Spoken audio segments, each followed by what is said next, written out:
Oh, hi, and welcome to Sadnessful, where I give my opinions that No one really cares about. but will give anyways. And today we're looking at the 2025 sci-fi dark comedy film Mickey 17, which I would say was a nice breath of fresh air from the oversaturation of remakes and sequels, but overall the film was just meh. It was okay, but I'll get into all of that shortly. If you just want to hear my opinions and not me going over the film, then you can skip ahead using these timestamps. What you shouldn't skip though is caressing that subscribe button to help my channel grow. And also liking and commenting, that also helps too. I really would appreciate it. I don't really get a lot of comments on these videos or the likes for that matter, but you don't have to. It'd be nice though, but up to you. Enough said, let's reprint into Mickey 17, spoilers abound. My knuckles cracked. Mickey 17 opens with our protagonist Mickey at the bottom of an ice fissure. He's found by Timo, who unfortunately for Mickey is an irredeemable asshole who leaves him for dead. An alien creature thing also finds Mickey and presumably eats him. We then get a narrated expositional flashback and we learn that Mickey is an expendable, where every time he dies his body is reprinted and his memories and data are re-uploaded. His job is to literally die over and over again, testing how long a human can last in different circumstances. We also learn that Mickey is a part of a space crew headed to another planet to establish a new home. Mickey willingly signed up to be an expendable because he had taken out a loan to establish a macaron shop, a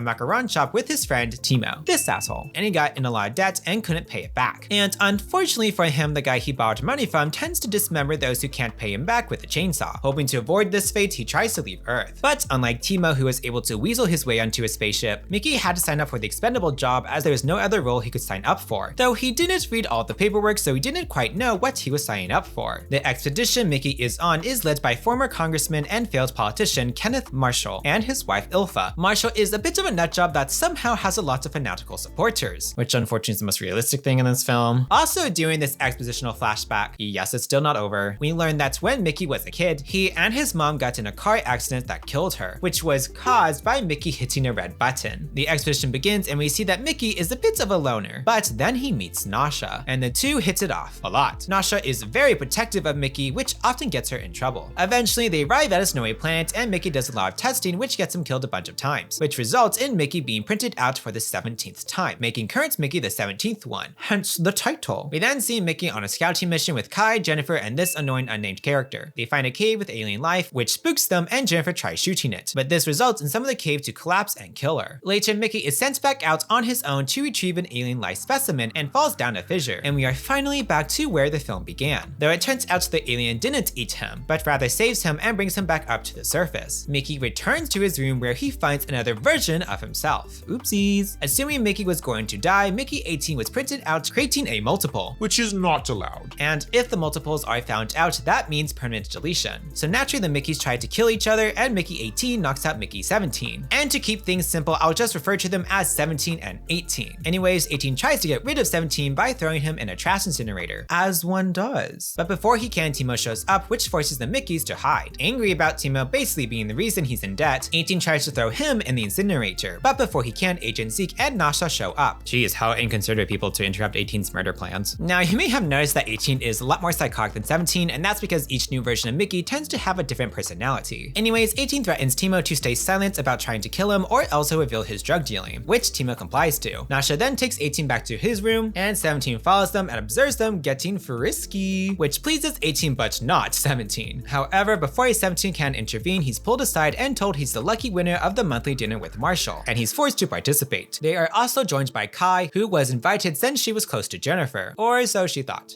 We've had our eyes on you, Kance. With your impeccable genetics, you are the perfect specimen for the colony I envision. Gross. You really are the perfect candidate for Niflheim's natural child birthing program, aren't you, dear? Mr. Marshall, am I just a uterus to you? Good for you, Kai. Anyways, while saying grace, 17 throws up and breaks out in a rash because it turns out the dinner was an experiment and 17's food was laced with an experimental growth hormone. Scientists then use an experimental painkiller to help him with the pain, and it actually seems to work. Or maybe not. Marshall decides it's best to kill and reprint 17, not knowing about 18, which horrifies Kai. This was supposed to be a fucking dinner!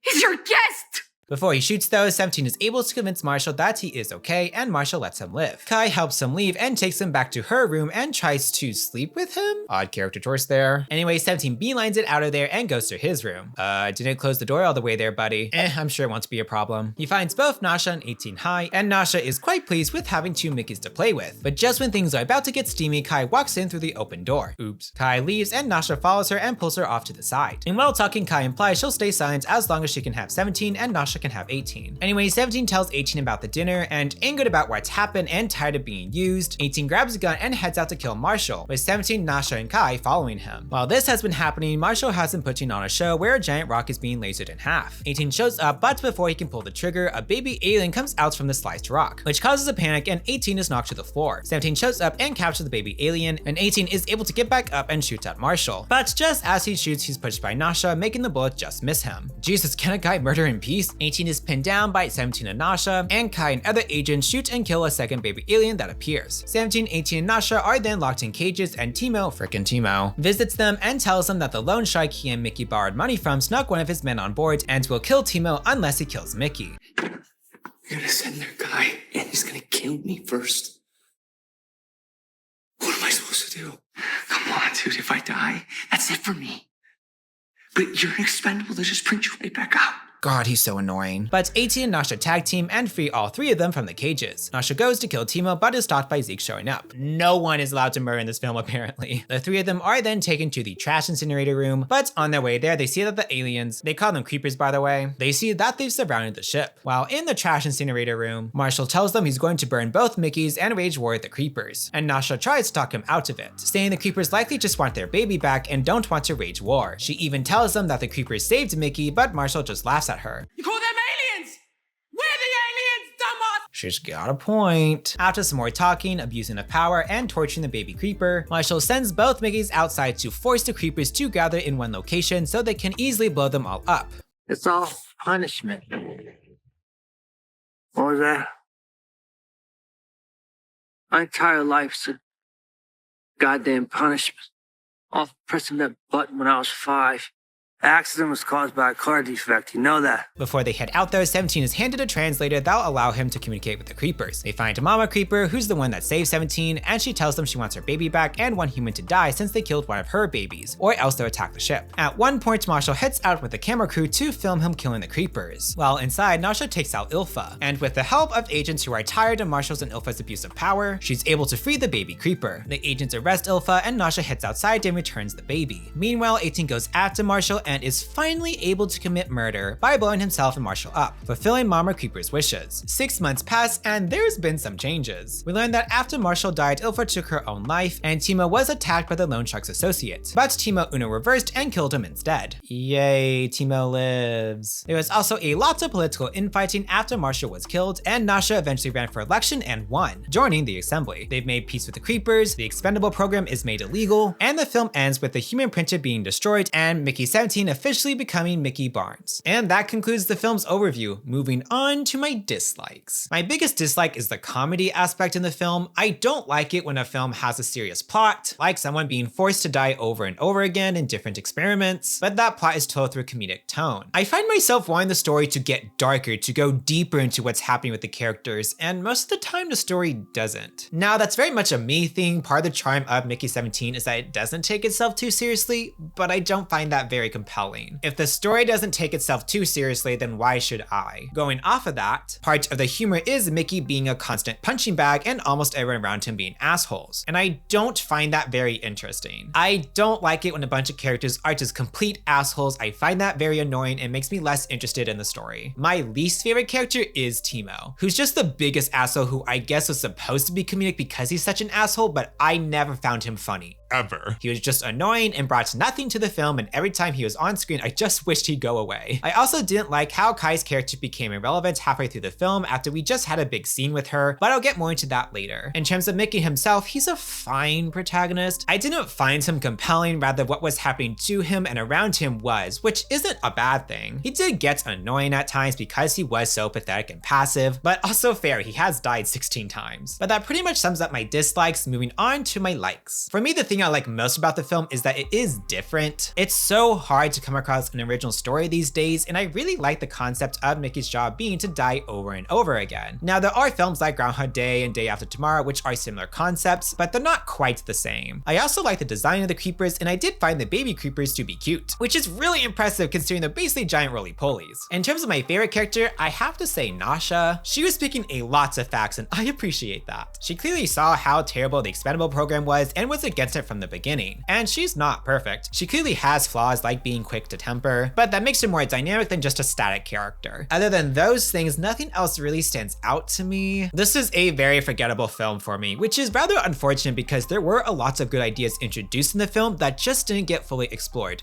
which is a nice segue into my How I Changed section. The film introduced many different elements, but then went nowhere with them. So for my How I Changed section, I'm going to list those elements and then give ideas for how the story could have explored them. That said, the film is fine as is, it's just not to my taste, but I think it'd be a fun exercise to see where the film could have gone by exploring the ideas that I found more interesting. The best example of an element introduced is Kai during the dinner scene. Marshall and Ilfa basically want to make her a baby factory, and we see her horrified by 17's treatment. But then after this, they make her want to sleep with Mickey, and then she literally disappears halfway through the film. Like, what was the point of showing those moments with her? It felt like she was about to be an important character, but is literally not. And this is where I think the comedy in the film actually hinders itself. I get that Marshall wanting to make Kai a baby factory shows how ludicrous he is, but that's a very serious thing to bring up. And again, I understand the film tries not to take itself too seriously, that is part of the appeal, but why introduce something that's serious and then go nowhere with it? Especially since Kai clearly doesn't like this, but then her character does nothing with that information, which is a shame since I think they could have done something with her. A common theme is that Mickey never stands up for himself, it's really only Nasha that does, and I think what the story could have done is have other characters realize how awful the expendable program is, and that's be the catalyst for why they eventually decide to turn against Marshall and Ilfa. So what they could have done is that after the dinner scene, rather than Kai try to sleep with 17, they could have had her be really shaken and disgusted by what she saw, and go around talking to other people about what's happened. I do find it neat that Mickey's job is known, it's not a secret, and I like the idea of other characters not really realizing how awful his job truly is. And I think it could have been interesting if the morals of that was explored more and we saw other characters like Dorothy and Zeke realizing how cruel the expendable role is. Another interesting element that was introduced was the idea that Mickey feels like he deserves to be punished. He mentions at the dinner scene that he deserved to be punished because he didn't go after Nasha, and again at the end that he deserved to be punished for pressing the button in the car. But those are the only times that it's brought up, and I think it should have been a more prominent part of Mickey's character. I think it could have been really interesting if they used this idea that he feels like he deserves to be punished for why he signed up for the expendable program. Rather than him just trying to escape a loan shark and sign up for a role he didn't understand, he could have signed up for it knowing full well what the role entailed, but he did it because he feels that he deserves to die over and over again as a punishment for something he did. And this would work perfectly with making more characters like Kai realize how cruel the expendable program is. And they help Mickey realize that he doesn't deserve this type of punishment and help him stop being self-destructive. I actually thought it'd be interesting if Mickey killed somebody in a drunk driving accident, and out of guilt he signs up to be an expendable, seeing it as a deserving punishment. The story could then explore different ethics about whether or not Mickey can be redeemed, and if he's been punished enough for a crime that most people would not forgive. This would then make the film a lot darker but also more complex, which is much more interesting, to me at least. Another element introduced was the nightmare Mickey has of Ilfa reprinting Marshall. I actually really liked this scene, it was very creepy, but it also kind of came out of nowhere. And in this scene, Mickey tells us he gets nightmares all the time, but this is the first time we're seeing one, and it's at the end of the film. And after this scene, he says he's not scared of them anymore, which would have been more impactful if we actually saw more of his nightmares. So another direction they could have gone is adding more nightmares and using those nightmares as an explanation for why Mickey is so passive. I also wonder what would have happened if the film was just about Mickey doing his jobs. That's what appealed to me about the story, his job of dying over and over again. But once 18 is introduced, which is a third of the way through the film, this is no longer a main point of the story. I kind of wish the multiple storyline wasn't a thing and we just saw more of Mickey dying. Maybe in the beginning of the film it is comedic, but as the film goes on we see the experiments getting more and more horrific and the tone gets darker, and we see the mental toll it's taking on him. This would then allow us to see the different personalities of each Mickey that 17 briefly mentioned, which I think was a neat idea that definitely could be explored more. Something that actually confused me was how Mickey's data was transferred to each Mickey. His memories are uploaded inside a brick, so it's not like his soul is being transferred, just his memories. So I guess every time a Mickey dies, that's it, they're just gone? The next Mickey is just a copy with memories imported, which kind of defeats the purpose of Mickey leaving Earth. It was to not die, but then he does anyways. And that's something they could have explored more too, which they easily could have done through Nasha. We could see her interacting with each new Mickey, seeing each one having different personalities personalities, and she slowly comes to realize there's no transferring of Mickey's mind. He's just basically being cloned, and the Mickey she fell in love with is long gone. And then of course the film could explore the ethics of cloning and the cost of being immortal. The last element I want to mention actually came from Timo of all people. It's where he tells Mickey he should be the one to die since he can just be reprinted. That kind of goes with what I just mentioned about the ethics of cloning and Nasha realizing the Mickey she loved is gone. If the film went in that direction, they could explore whether or not Mickey's life, given his circumstances, is less valuable than someone else's. And that could have been really interesting to see. But that's how I changed Mickey 17. I tried something different with the formats in this video. I wasn't as rigid in structure, nor was I as in-depth with my how I change section. I usually restructure and rewrite a bunch of stuff, but in this case, I didn't feel like it was necessary, and also I just didn't feel like it, to be honest. I'm very indifferent to this film. I wasn't as passionate about it, but there was enough there that I did want to make a video on it. That's all I got though. Till next time, goodbye.